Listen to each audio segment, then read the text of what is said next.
Peace, light, and love. Peace, light, and love. We give thanks always. We give thanks to the sun. We give thanks to the waters. We give thanks to the air we breathe. We give thanks to the soil that provides our food, the soil that we get our nutrients from. We give thanks to the earth itself. We give thanks to all the rocks on earth. So I just wanted to explain to you, because most people, when they talk about African traditional religion, it's a picture that they've painted that makes people think that people are worshiping stones, people are worshiping water, people are worshiping whatever. But someone coming from the African continent and really understand what the African traditional religion is not what most of you think.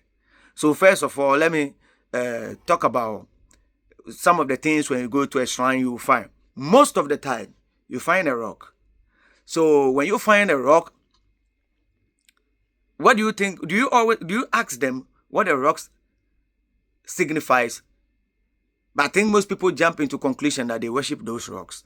And of course, I agree they worship those rocks. But there's always a meaning. And the meaning is that the rock at a time, if you have done history in school, if you have done anthropology or geography or sociology, or courses that are related to history, you find out that there was a time called the Stone Age.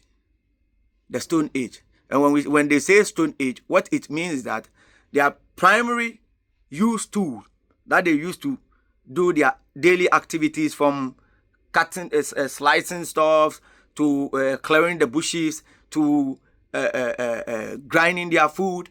And even to today, if you go home, you see some people in African community, you see people with stone for grinding their stuffs, and Stone Age is a time where it was just stones, So they realized that the stone was so essential. Today, you see stone as just stone, so why is somebody worshiping stones? But let me tell you what the stones or the rock does. Without a rock, without a soil, there's no earth.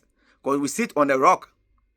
We are sitting on a rock. The water is floating beneath, above a rock, what we call the bedrock. You see, so the rock has served people for ages. The rock helped them to fish, to farm, to do everything. So that was when we call it the Stone Age. We also have the Iron Age. So I'm just trying to break it down for you to know that they actually understood the purpose of rock, and they give an honor to God. Rock served them so much. That's something you don't understand. It's just like people saying Indians worship cow, which is not true. Indians don't worship cow. Indians don't worship cow.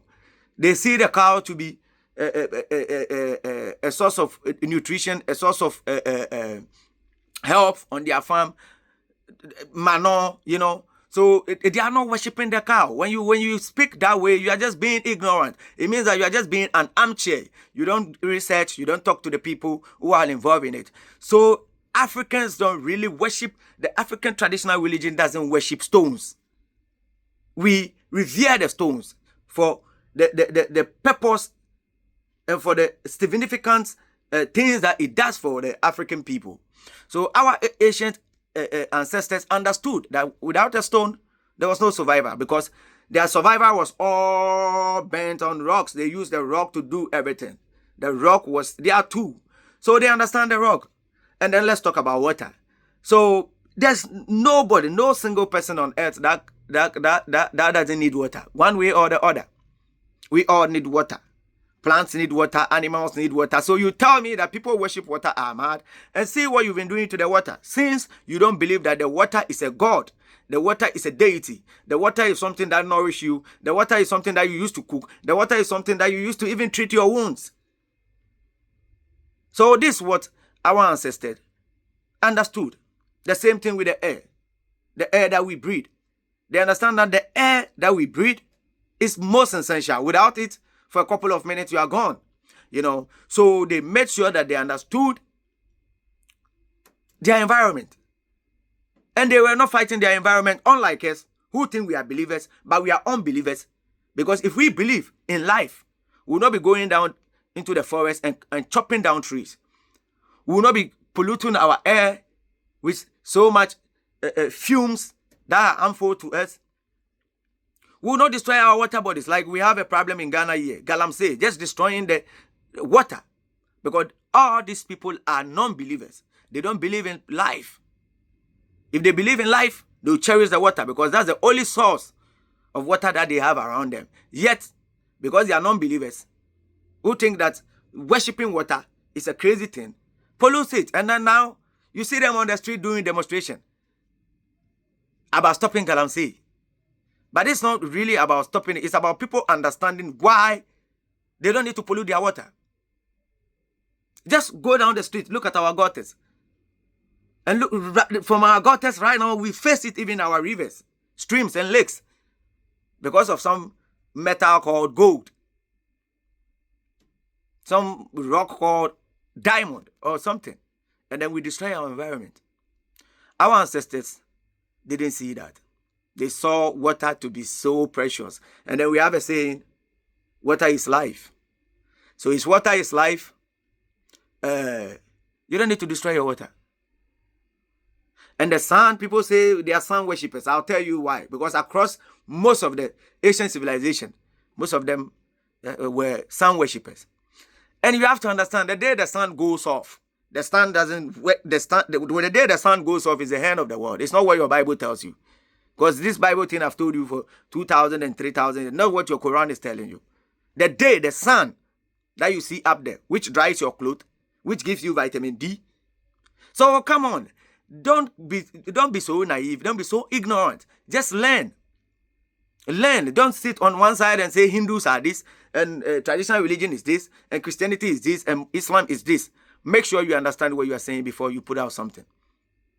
Because our ancient ancestors were not really worshipping those stones. Because at the end of the day, majority of them believed that there was a supreme being. And through talking to these rocks that give them nutrients, these rocks that they depend on, their prayers will be heard.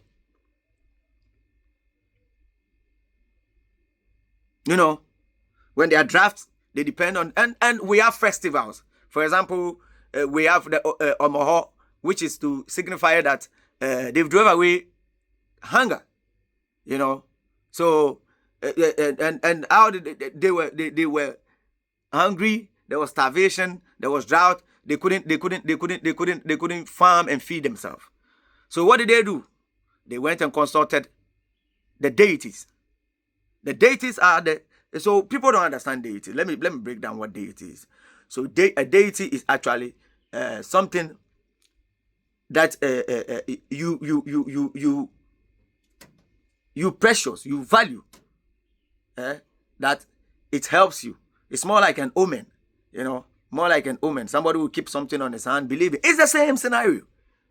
So that thing talking about what do you call it? Africans worship rocks and worship stones and worship the forest. You've forgotten that the forest is the lungs of the earth. The forest is the place that pick up the carbon and gives it oxygen.